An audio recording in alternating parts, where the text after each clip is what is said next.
Hey everybody, today is officially my 9-month anniversary of when I got my sleeve, so I just wanted to do a quick update. Everything's going good. I actually haven't weighed today, so I don't know what the official is, but last time I checked it was 107 lost, so yay. I didn't lose for about the last 2 weeks. This is the first week. I finally broke my little stall. I'm good. I feel good. I feel awesome. I just finished up with my first class back on campus, and we haven't officially got a grade yet, but I have an A. She's keeping my portfolio to save for future students, so I think I did pretty good. It was just a half semester class, so I still have my English class online and my ethics class in healthcare, ethics of healthcare, on campus. So those will go till December. Work is good. I've been picking up some extra shifts, trying to save up some money for Christmas coming up, which I've actually started Christmas shopping a little bit. I got my niece her first present. She's the easiest to buy for right now. I got a couple questions on my Tumblr, so I'm going to go through those. I was asked to touch on my 2-week pre-op diet, which I know some people do 2 weeks of full liquids. My surgeon's plan is 8 days of 1,000 calorie diet, and then the 3 days prior to surgery is liquid. So it's just 1,000 calories. You can use meal replacement shakes. I did a lot of lean cuisines because they're easy and they're pre-portioned. I still do those because they're easy and pre-portioned. I don't know. I just tried to cut out some stuff. I didn't really change my diet a whole lot. The 3 days before surgery were miserable because I was working and on the liquid diet. So I did end up cheating. I don't remember which day, but just like some tortillas or something. And I was fine. They still did my surgery. You know, they didn't open me up and then send me home, which I know is a big fear for some pre-op people. I was concerned about it. I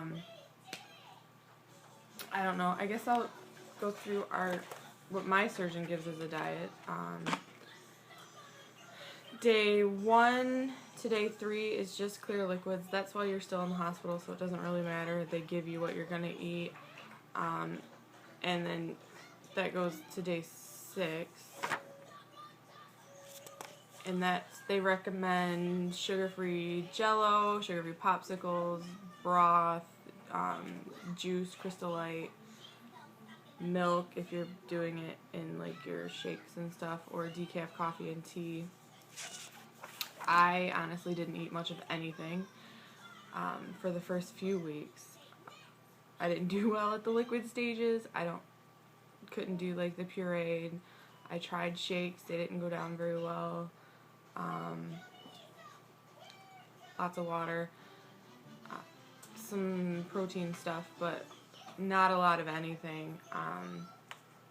So then full liquids is day 7 through 13, which is creamier soups, thicker milk, cottage cheese, yogurt, cream of wheat. All of those are thinned. Still the juice and popsicles, but you can do fudgesicles and creamsicles, thinned pudding, canned and frozen vegetables blended in broth. Didn't do that. I did do some yogurt. I did some pudding. I did a couple shakes. I had some cream soup. Still not eating a lot. We're not allowed caffeine for 2 weeks, so that was still caffeine free. And then days 14 through 20, which would be the 3rd week post-op, it's the pureed. So it's still the cream soups, the cottage cheese, the yogurt, cream of wheat. You can do low sugar oatmeal, chili,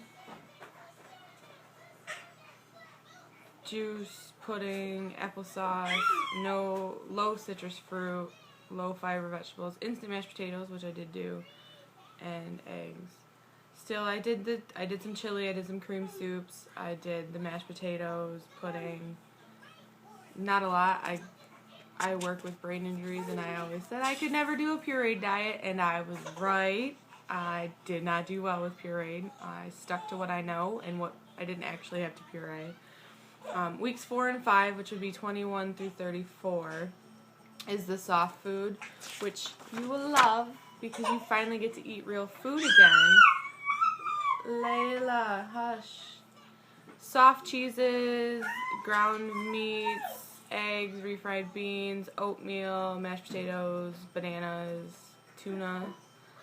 I guess my diet didn't change much. I added some meat in. I did oatmeal.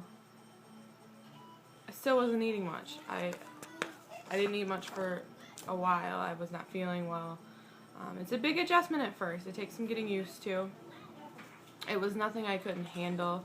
It just was eating, seemed like a lot of work, and I didn't really feel like doing it. So then day 35 is when we, from my surgeon, got to pretty much a regular diet, low fat, low sugar, solid food. No alcohol for at least 6 months, and try it at home first because it is quite the experience. I mean, you eat pretty much whatever you want. I'm babysitting. Don't mind the baby. She's yelling. So, diet. Protein first, vegetables. Try to be healthy. Measure it. If I have any tips for the pre-op or the newly any surgery, I suppose. Do your diet ahead of time. Stick with it. I know you're going to want to do like your final meal, and that's fine. Don't go crazy with it. Try to start doing the things they give you for tips, like not drinking with your meals, not using a straw. Excuse me, 1 second.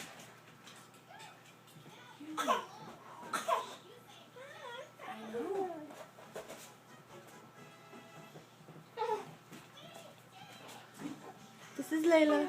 She's sick and tired. So yeah, pre-op people, follow the rules as much as you possibly can. Do the walking they tell you to do post-op. Do the drinking they tell you to do post-op. Get your protein in. You don't want to lose your hair, which you're already going to do because the surgery and the hormone changes do cause you to lose hair about month 2 or 3. But if you don't get your protein in, it will last longer, or, like me, it will happen again, which is currently my problem. I know it looks amazing today, but I do pull out gigantic clumps when I shower or when I brush my hair. So, protein, protein, protein. Always the most important part. And don't neglect it. And also don't neglect your vitamins. I know it's a pain in the butt. I have to set mine out a week in advance and have an app on my phone, which is Mango Health, and you can set that up to give you reminders and let you know every med time you have so you don't forget. Right now I'm on calcium twice a day, vitamin D twice a day, iron, biotin, B12 once a week, my Synthroid for my thyroid, because I have hypothyroidism. They just decreased that, actually, last week at my doctor's appointment. I also found out my vitamin D level is finally in the normal range. So twice a day works, I guess. I take my multivitamin. I'm on potassium right now because it's borderline. It was low last I met with my surgeon, and then my primary doctor, rechecked it. And it's at the bottom of the range of what's normal, so we're going to stay on it for a few months and then retest and see what's going on. I feel like I'm missing something. I'm on so many pills. I think that's everything. I don't know. There's a lot.